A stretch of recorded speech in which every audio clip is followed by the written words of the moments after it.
Hello and welcome to my room, which you are inside right now. I have put some things on the wall. Yes, I've gone back to basics. I thought that it would be great if you would try my coffee. Because I haven't had coffee today yet and I need that. And instead of going out in the freezing weather to go get a coffee, which is in the upper echelon of activities to do, it's too cold. I thought we'd stay inside and I would make the coffee that I have when I stay in. And I've got a special ingredient. Maybe 2, 3. This is a 3 ingredient coffee. 1 special ingredient, 1 cool, important ingredient, and the basics. So, let me get you a cup. You want this one? I'll give you this one. This one's nicer. This is going to be your cup, and this gray one is going to be my cup. I'm not a decorative mug person, but I think that's changing because it's too cold. I would like maybe some type of a fancy cup, like a cactus or something. That'd be nice. Oh, I would love an American mug. I've never lived in any climate like this before. This is a French press coffee, let me show you.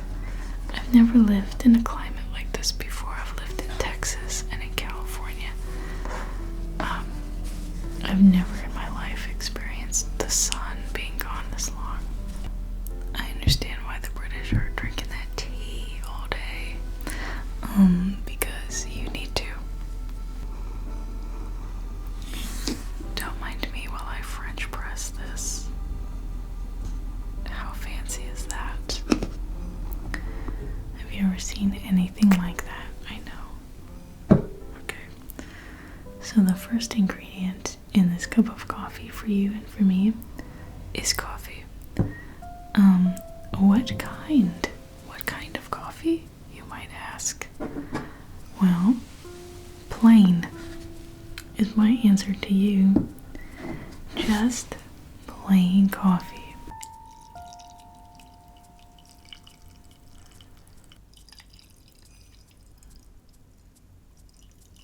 Right now, what's step number 2?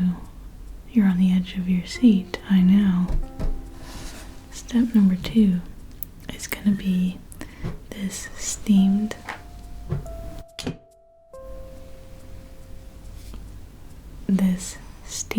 oat milk. Steamed oat milk. Oh, it's so warm. I like to hold it. So, I'm gonna put some oat milk in our coffees for us. Do you hear the bubbles?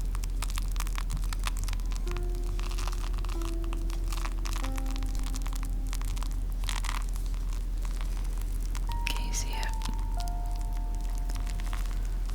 Yeah, this is the good stuff. So I'm gonna pour some in our cups. I'll start with you first.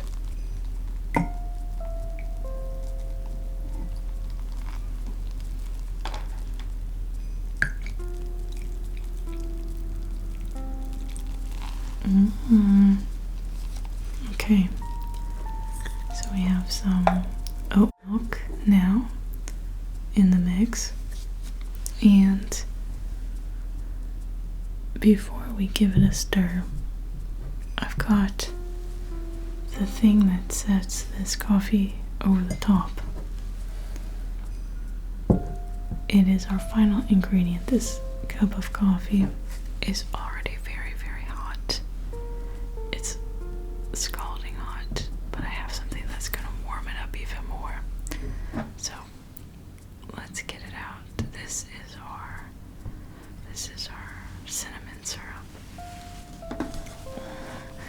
Now, this cinnamon syrup is not sugary in the way that you think of store-bought syrups. It is homemade, so it is more like a honey, where it's not really sugary, but it is sweet. The cinnamon has a spice that gives this coffee a different dimension of warmth, if that makes sense. Kind of hits you from two places. The heat of spice is definitely called for in the winter. So, yeah, I'm very excited for you to try this. It's like a hug. It is truly like getting into a bath in a cool day. It's the best. Okay, let's get you some first. This is your cup.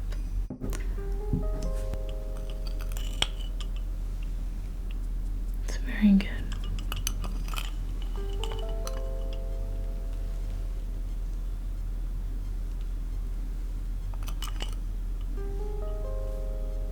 Okay, I'm gonna give me some too.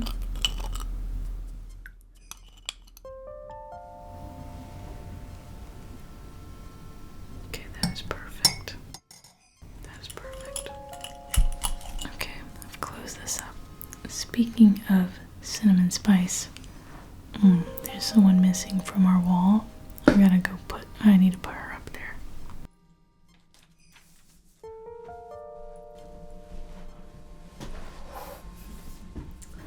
She needs to be on this wall, Jeanette Winterson, if we're talking about little cinnamon sugar spice.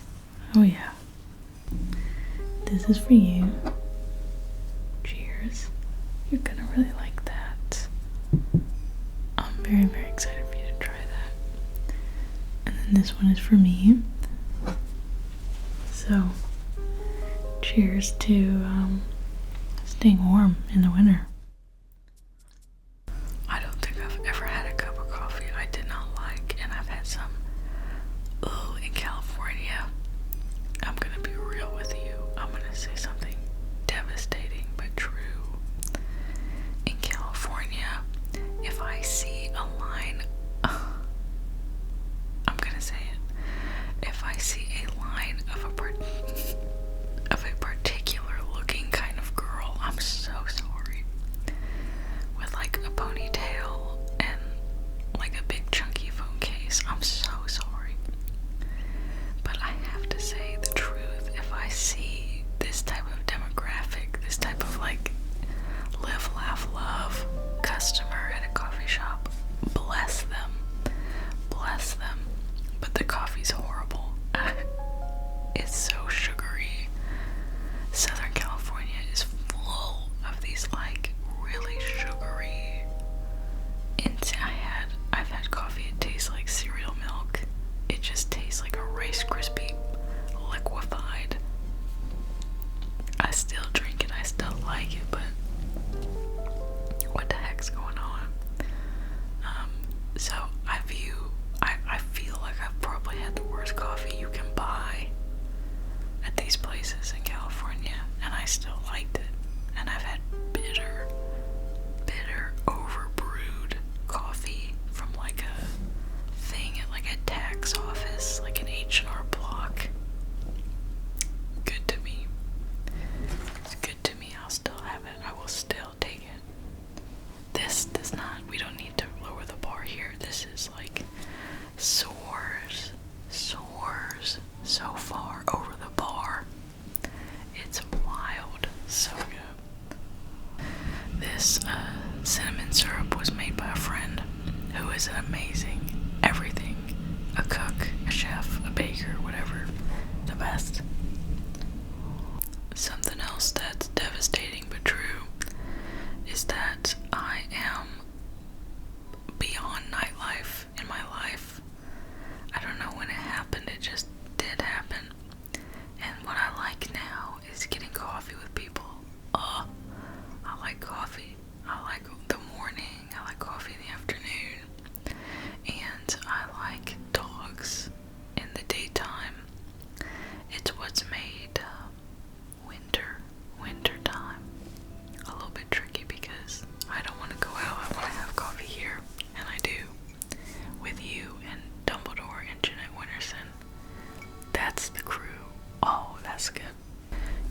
honest with you, I don't know how to drink coffee or anything, and I don't know how to eat in public. There's something weird about me where I don't like to eat with my hands. I've always been that way. I fork and knife everything, even a pizza. I even cut a pizza and eat it. There's something up with me. There's some type of neurodivergence they haven't found yet, but I don't eat with my hands, and I don't know how to drink beverages or eat food without like making a mess. I don't know why, but like, how do people eat food and like not have to wipe their mouth after every microsecond, every action? I don't know. These are things I'm telling you. I'm telling you these things. Look, I'm cleaning mine out. It's already like down here at the bottom. Man, I adore this. I'm probably gonna have more. There's more if you want some more.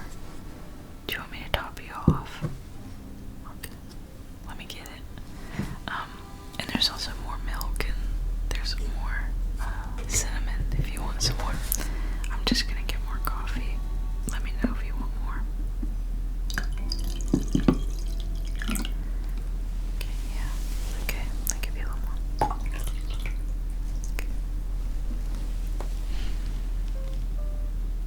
Yeah. Coffee's the best, huh? Getting coffee is the best. Having coffee, especially with someone else, is the best. Oh, there's coffee on the table, sorry. Yeah, I left nightlife in the past at some point, and now my day is reserved for the social stuff, like having coffee, talking about things, people's inner lives. I think nighttime sometimes makes it easy to have intimate conversations, and we kind of associate the nighttime with like getting below the surface, moving below the surface of people and things. But I think you can do that in the daytime. I think you can do that at 9 a.m. in a cafe.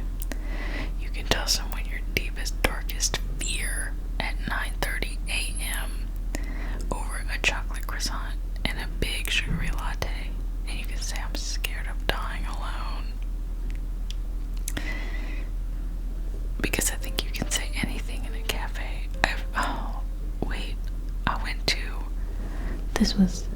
This was like 2 weeks ago when I was still going out of the house. When I went out, I went to a queer coffee shop. It's owned by, I think these two queer guys, and a lot of people go for the atmosphere and to be in good company. Well, I went, and I was reminded that you can say or do anything in a cafe, because I saw two people fully making out on the couch. I think it was 10:30 in the morning. One of them just fully on top of the other, and I've got bad luck with that. I mentioned on this channel when I flew on a plane once, there was two people making out next to me. I don't know why. I don't know if I radiate comfort, if people just feel comfortable doing that next to me. I don't know why, but it did happen, and I just kind of was like, alright, anything goes, I guess. There was someone playing chess against themselves, and then people working on computers, and just these two people making out. I think people gotta be free and gotta be bohemian, and I think the world could honestly use a little bit more bohemian behavior. Would I personally make out in a cafe? No, I don't think I would. I think would Dumbledore make out in a cafe? think so. And sometimes that question, what would Dumbledore do? I think if you ask that, could lead to some lenience in his life, some real fun, interesting lenience, because he's very playful. And other times it might save you from a faux pas. Is that the right word? Or like maybe a little bit of a taking up too much room. Be a little too comfortable. Have some enigma. Be a little bit enigmatic. Save that for the bedroom, I think. But it did happen. But yeah, you can tell someone anything, I think, over coffee. And I find that instead of nightlife, I've shifted a lot of needs or social things over to the daytime. And it's actually quite good. I read a book recently that really surprised me, and she mentioned, because it's about her struggle with addiction and drinking, she talked about how she was practicing saying things to people and doing things with people, like connection, genuine connection, in the daytime that previously she would have done intoxicated. She would have done at night. And when I read that, I thought that was an interesting way to put that. Kind of taking stuff that you can accomplish, kind of in the shadowy realm of the day, and seeing if you can move that to the daytime and really connect with people. That book, by the way,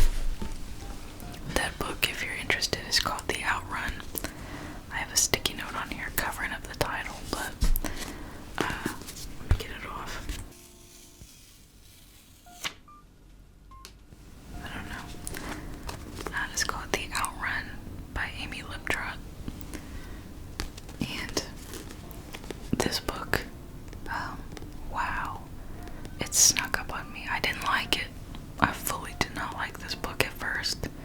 I found her a little bit privileged because she grew up on this farm and grew up on this beautiful island, and then moved to London and became an addict, and she kind of trashed her life, but her writing style was a little bit non-descriptive. It was too vague. It was too kind of on the surface of things.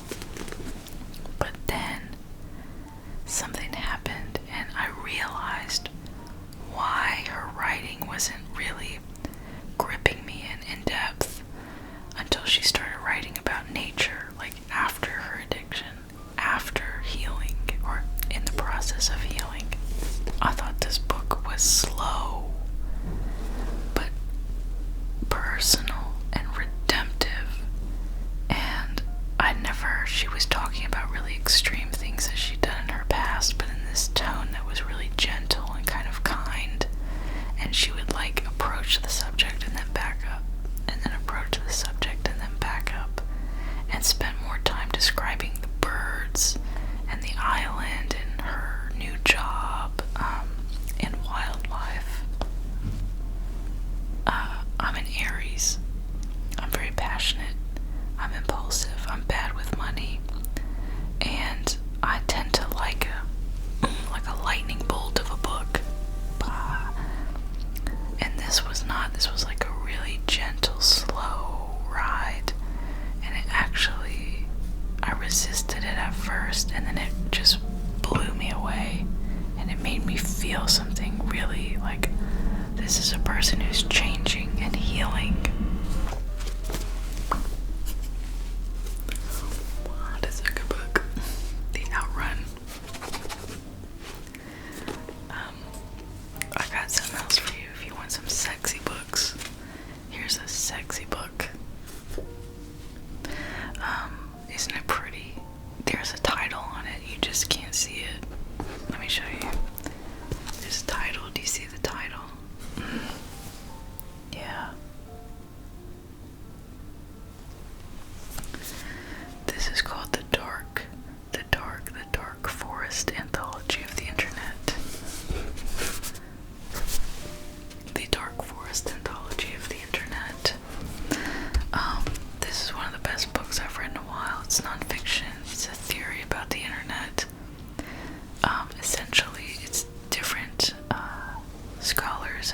journalists writing essays about how, you go on Facebook and it's just trash. It's advertisements and trash and scammers and weirdos. That in order to avoid that, people are hiding away. They are going to like the cozy web, kind of like this, but even smaller, like Substack and Discord. Like, they're hiding from the internet, which is filled with malicious intent and, influencers and just noise and loud stuff. And they are finding comfort and coziness and trust in smaller little bubbles, right? I feel that way with ASMR. I kind of hide away in the dark forest of the internet. I find safety in my little pocket of like the ASMR community. This is very good. I really like the writing in this. There was only, I think, one essay out of the whole bag that I was like, eye roll, but the rest were good. I'll be honest. Sometimes theoretical writing makes me eye roll major. Even if I agree, I'll just, like, if it's too indulgent in its vocabulary and its structure, I get angry, righteously angry, because I view it as excluding me. I don't know. But this book, this is quite interesting. It's quite fascinating. It's very, I read this in a day. This graphic says individualism and then has a pile of slime. You can see it's kind of internet-y. It's got like different graphics, like taken from the internet, about the internet, and about how people exist online in these small sub-communities, and memes, making memes, and kind of resisting Meta, resisting Facebook, because we all know Facebook is trash. I also read Why Be Happy When You Can Be Normal by Jeanette Winterson. In this book, I took notes in this freaking thing. I took notes in this thing. What a woman, wow. It's just about her life, and she had a very difficult upbringing, but she has a bit of a pioneering spirit that I feel so in line with. Just this like insistence on existing despite obstacles in your way. I really liked it. I thought it was really great. It's nice to read good books that expose you to ideas and actually challenge you a little bit. So I'm very lucky that I liked these three that I read, because sometimes I really don't like a book and I'm like, oh, that blows. But even I think it's good to read books you don't like sometimes. It's like people, right? You learn something from every encounter. We are nicely caffeinated. I would say this coffee has worked very well. It is warm. It is toasty. I'm not going outside. I don't need to go outside. Inside I have coffee and books and ASMR. I will never go outside